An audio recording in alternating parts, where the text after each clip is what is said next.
Très heureux de vous retrouver en ce début de journée pour votre matinale. J'espère que vous avez bien dormi et que vous êtes en pleine forme pour démarrer la journée. Eh bien, ce matin, je vais envoyer de l'énergie à tous les papas qui, en cette période de fête, sont hyper sollicités. Bon, ils doivent acheter des vêtements, des cadeaux pour leurs enfants, leurs épouses, envoyer de l'argent à leur famille, leur belle famille, répondre à de nombreuses sollicitations. Bref, ils doivent tout faire. En tout cas, force à vous les papas et surtout courage parce que bon, c'est cela aussi être un papa. Hein. Je n'oublie pas les mamans qui soutiennent nos papas au quotidien et qui sont là, bon voilà, qui les aident à tout faire aussi. Allez, votre émission démarre maintenant. Bienvenue à Matin Bonheur.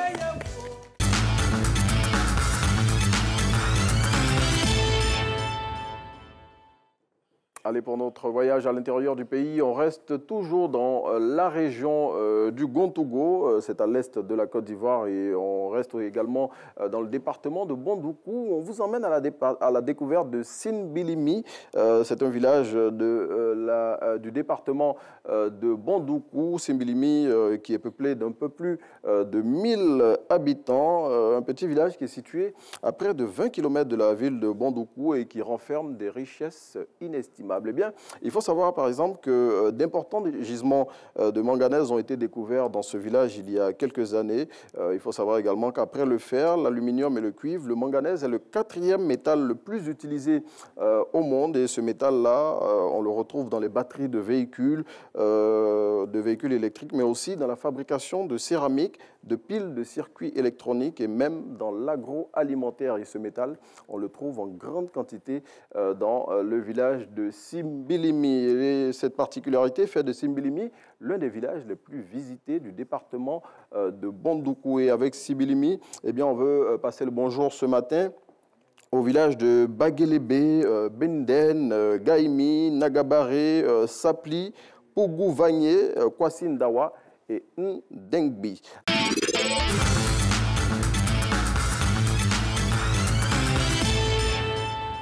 Et c'est dans la rubrique « Combien ça coûte ?» pour laquelle aujourd'hui, comme à l'accoutumée, on vous propose un menu complet composé de 3 mets. Aujourd'hui, en entrée, on vous propose un guacamole express. Bon, c'est une purée d'avocat, hein, pour faire tout simple. Et puis, en plat de résistance, du couscous aux légumes. Et en dessert, eh bien, ce sont des figues qu'on vous propose. Voilà, le couscous aux légumes. Hein, voilà, très beau plat dans cette belle assiette. Et puis, en dessert, eh bien, on vous propose des figues. Merci à la réalisation qui nous propose tous ces éléments. Et bien, pour composer les mets de ce jour, déjà pour l'entrée, il vous faut des avocats qu'on peut avoir sur nos marchés à 350 francs CFA en ce moment. Il vous faut également du citron dont on va extraire du jus.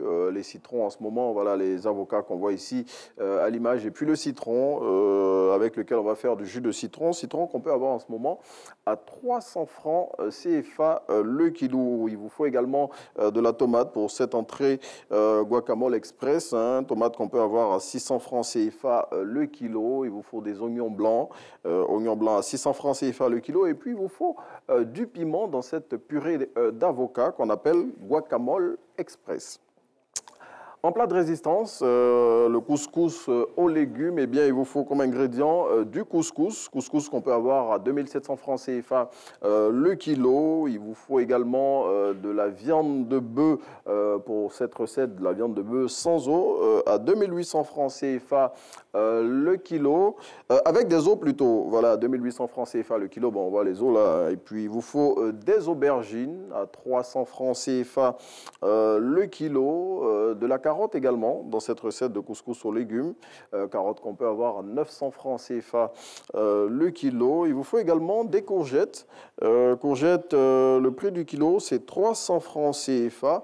Et puis après les courgettes, il nous faut des oignons, oignons violets pour cette recette à 800 francs CFA le kilo, les oignons violets. Il vous faut également du poivron dans cette recette, 1000 francs CFA le kilo de poivron. On a également de l'ail pour cette recette de couscous aux légumes. Là, on peut en avoir 100 francs CFA en détail hein, sur tous nos marchés. Et puis, il vous faut également de la tomate type cerise, 600 francs CFA le kilo. Et puis, il vous faut de l'huile d'olive dans cette recette de couscous aux légumes, 1500 francs CFA le litre d'huile d'olive. Et puis, il vous faut également une botte de menthe fraîche qu'on peut avoir à 100 francs CFA la botte. Et puis, en dessert, on vous propose aujourd'hui des figues. Les figues, on peut les avoir à 1800 francs CFA le kilo. Et à présent, on va recevoir notre invité du jour. Il s'agit du docteur Tanon Laura Michel. Et aujourd'hui, avec elle, on va parler des congés anticipés et d'actes d'incivisme.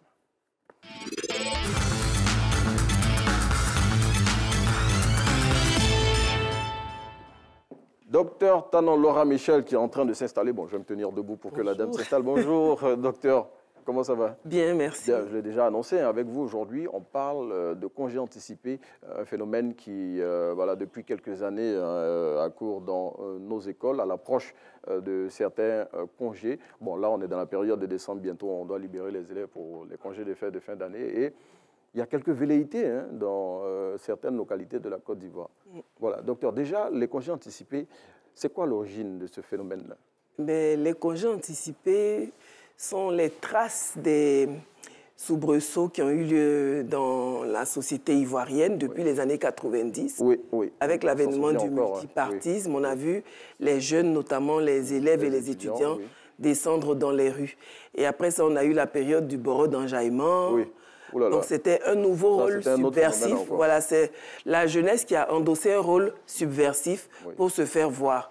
Parce que cette jeunesse l'est restée pendant longtemps dans l'ombre. Il n'y avait pas d'activité pour les occuper sainement en dehors de l'école.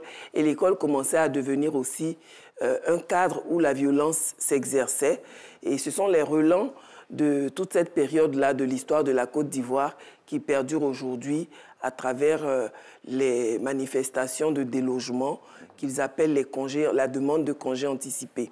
Mais est-ce que, docteur, tel que vous l'avez expliqué, si on part de la période des années 90 jusqu'à aujourd'hui, est-ce que ce n'est pas un mal-être que cette jeunesse-là est en train d'exprimer à travers tous ces phénomènes-là qu'on a pu observer? Ça pose surtout la question de l'école, du rôle de l'école et de la relation des jeunes à l'apprentissage et au cadre scolaire. Parce que vers la fin d'une période, d'un trimestre, par exemple, on entend souvent les enfants dire « on n'a plus rien à faire, on a déjà arrêté les notes ». On a déjà arrêté les notes, voilà. On a fini, on est situé sur nos moyennes et tout ça. Bon, qu'est-ce qu'on fait? Donc en général, la plupart des enseignants posent l'école comme un endroit où on vient chercher des notes. Du coup, en dehors des notes, il n'y a pas d'intérêt pour les enfants à aller à l'école.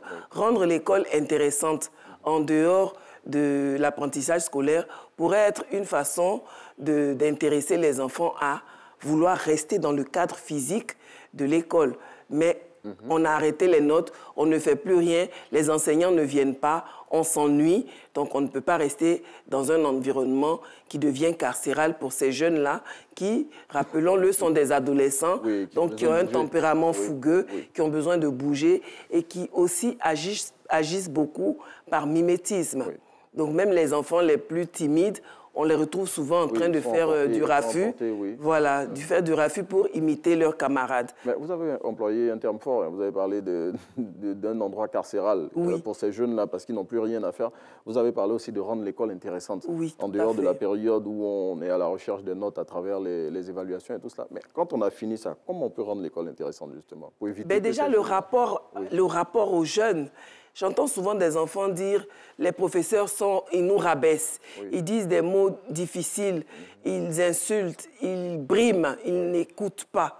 Et vous voyez que les éducateurs ou les enseignants qui donnent une oreille attentive à des élèves en difficulté réussissent à les responsabiliser parce que ces élèves-là se sentent écoutés, ils se sentent respectés, ils se sentent valorisés. Ce n'est pas parce qu'ils sont jeunes qu'ils n'ont pas droit au respect. Donc le temps même sur lequel on va leur dire « retournez dans vos classes », ça compte dans l'échange qui va suivre. Donc si on appelle l'enfant, on dit « hé, toi là, tu fais quoi là ?»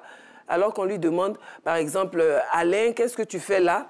Vous voyez la différence dans l'échange. Donc déjà, changer le rapport aux élèves. Quand on est avec les jeunes, il ne faut pas les traiter comme des personnes à rabaisser, mais il faut les traiter comme des personnes avec lesquelles nous devons collaborer. Ça pourrait déjà contribuer à améliorer le ressenti des élèves dans l'espace scolaire. Bon, docteur, on est parti aux origines de ce phénomène-là du rodage. Là, on a déjà commencé à parler des solutions à appliquer en parlant de rendre l'école intéressante en dehors des périodes des notes. Mais je veux dire, dans l'évolution du phénomène, puisqu'on est parti des origines, dans l'évolution du phénomène, aujourd'hui, on est sorti de la période des années 90 où il y avait les tensions, il y avait la période du multipartisme et tout cela. Mais pourquoi ça perdure?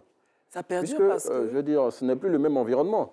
Ce n'est plus le même environnement, mais les choses se sont aggravées parce qu'avant, ça, on n'avait pas connu la guerre. Oui. Donc, il y a eu les années 90, l'avènement du multipartisme, mais il y a eu pire après, la guerre. Donc, il y a eu beaucoup de familles qui se sont cassées, qui se sont dispersées. Il y a eu une reventilation des populations ivoiriennes. Et chaque élève est une histoire, chaque élève a son histoire. Donc vous allez voir des enfants qui ont été déplacés, arrachés à leur famille biologique et placés dans une famille d'accueil où ils ne sont pas forcément confortables, où ils ne sont pas forcément... Ce n'est pas le cas de tous les enfants. Ce n'est pas le cas de tous les enfants, mais je l'ai dit tantôt, ils agissent par mimétisme. Donc celui qui n'a pas ces problèmes-là, quand il est dans un groupe, il s'identifie à ses pairs.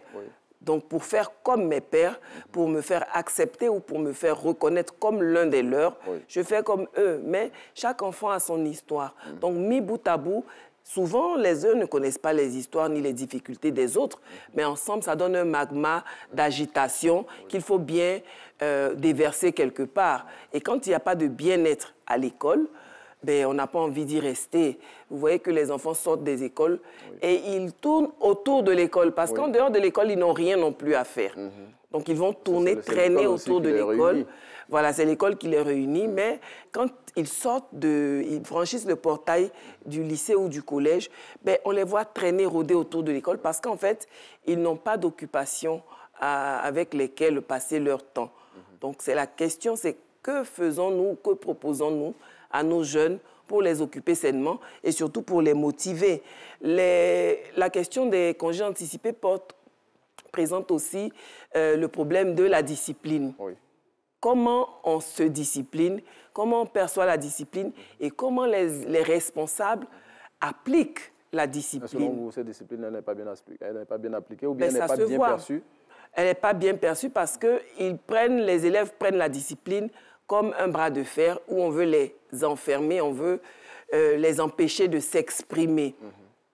Donc, si quelqu'un a envie de s'exprimer, la première chose à lui proposer, c'est une oreille attentive. Mais s'il n'y a pas l'oreille attentive, on lui dit « tais-toi ». Et tais-toi, ça sort souvent. Docteur, est-ce que l'école aussi, c'est la discipline? On en parlait à l'instant. Je veux dire, on ne peut pas permettre aux élèves aussi de faire ce qu'ils veulent. Bien sûr, mais pour amener quelqu'un à faire ce qu'il doit faire, il y a des manières. Donc, ce n'est pas par la force ou en criant, mais par la persuasion. La discipline, même dans les rues, se ressent à travers la façon de porter l'uniforme scolaire. Vous voyez des enfants qui sont déboutonnés, les pantalons sous les fesses. Voilà, les pantalons sous les fesses, ou les enfants qui sont défourrés, je vois à l'image. Il y a des enfants qui ne sont pas fourrés. Il y en a qui ont mis le bouton dimanche avec lundi, donc un bout de la chemise qui dépasse. Là, on voit des enfants, c'est une foule en délire, là. Voilà, donc est en train de... là, déjà, on voit qu'il y a un fouillis et il n'y a pas d'ordre. Il n'y a pas d'ordre. Et c'est le grand désordre. Et il faudrait que les encadreurs puissent ramener l'ordre. Donc, ramener l'ordre, ce n'est pas en donnant une dynamique qui va mettre la violence dans les échanges. Au contraire, c'est d'apaiser l'espace et de persuader les uns et les autres à rentrer dans les rangs. Vous voyez que souvent, ils ont un éducateur chouchou parce que cet éducateur-là sait les prendre comme eux-mêmes ils disent. Donc, pourquoi ne pas faire des masterclass pour que les encadreurs puissent être outillés pour comment communiquer avec des adolescents. Les adolescents, c'est une race. Hein? Les adolescents, c'est une race à part. Voilà, c'est une race à part parce qu'ils ont une façon de percevoir le monde. Ils se voient en héros qui vont transformer le monde parce que les parents sont dépassés, les adultes sont vieux jeux, ils n'ont pas su remettre le monde sur les pattes et ce sont eux qui vont le faire. Bon, on l'a vu l'année dernière, docteur, ça avait atteint un pic tellement élevé que le gouvernement a dû prendre des mesures coercitives. On a vu un groupe d'élèves qui avait été emmené au centre de Bembresso, de redressement de Bembresso. Mais à côté de toutes ces actions-là qui sont entreprises et initiées par l'État de Côte d'Ivoire, que pensez-vous qu'on peut associer pour justement endiguer ce phénomène-là? Eh bien, ce que moi je proposerais, c'est la persuasion par les pairs, c'est-à-dire prendre des élèves comme formateurs, oui, les former et les renvoyer vers leurs pairs. Parce que le discours qui vient de l'un des leurs, oui, est mieux accepté, mieux perçu, et ces élèves formés-là pourraient être des modèles et des exemples dans leur environnement.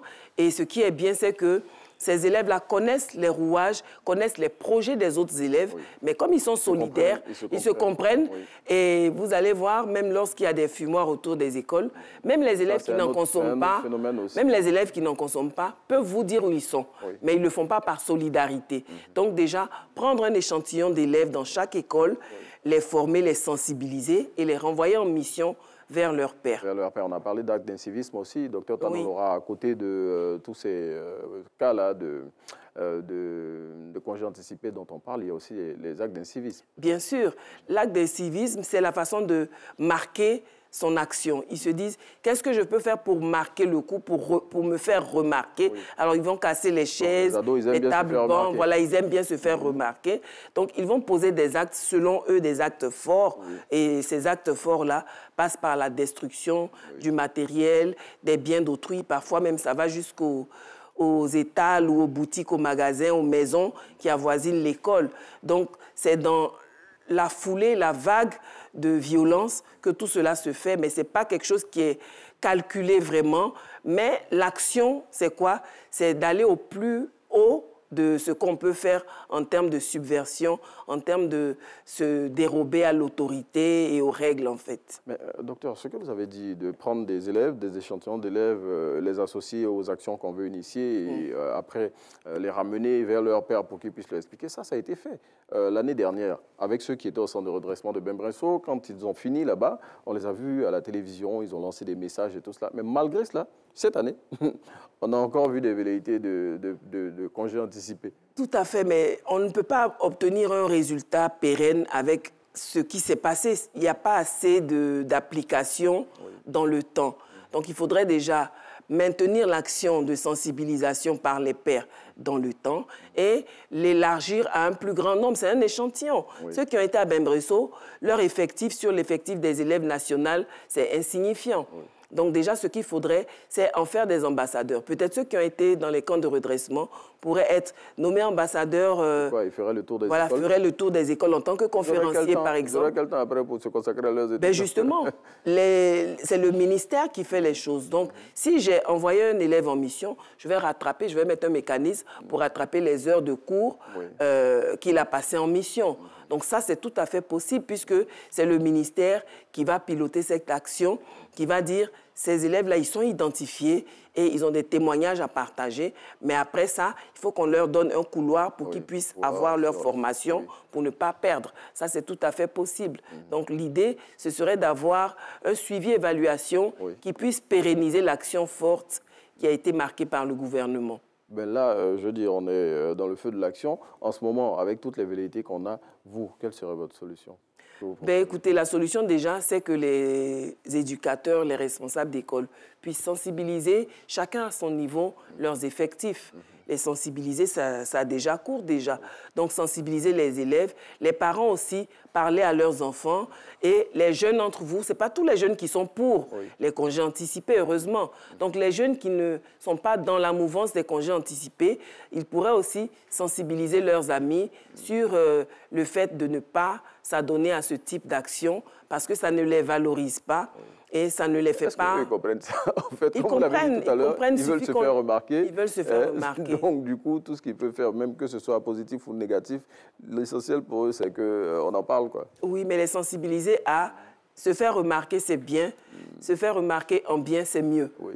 Voilà, donc tout ça, c'est la formation. Ils sont encore en apprentissage. Ce sont des élèves, des adolescents et pour certains, des jeunes adultes. Donc, ils sont encore dans l'apprentissage, il faut qu'ils soient bien tutorés. S'ils ne sont pas bien encadrés, ils vont aller dans tous les sens. Et c'est le rôle des adultes que nous sommes de les encadrer, de les sensibiliser et de toujours remettre le pied à l'ouvrage parce qu'on ne se lasse jamais d'éduquer un enfant, de donner des conseils. Même nous qui sommes adultes, souvent nous allons prendre conseil auprès de nos parents. Oui. Donc il ne faut pas se dire on l'a fait, on l'a déjà fait, on fait toujours la même chose. Tant qu'on n'a pas le résultat, continuez de sensibiliser, continuez le combat parce que ça ne va pas s'arrêter tout seul. En tout cas, continuer la sensibilisation pour lutter contre ce phénomène des congés anticipés et surtout lutter contre tous les actes d'incivisme qu'on peut constater plutôt au quotidien dans la société ivoirienne. Docteur Tanon Laura Michel, si vous deviez envoyer un message à tous ces élèves-là, j'imagine que certains nous regardent ce matin et des parents aussi qui sont en train de nous suivre, qu'est-ce que vous leur diriez? Ben, je leur dirais qu'il faut bien faire les choses quand on veut être reconnu.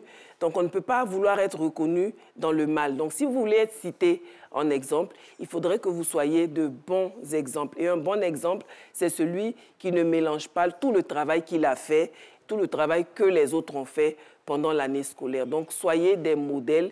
Il y a plus à être un modèle qu'à être un élément perturbateur.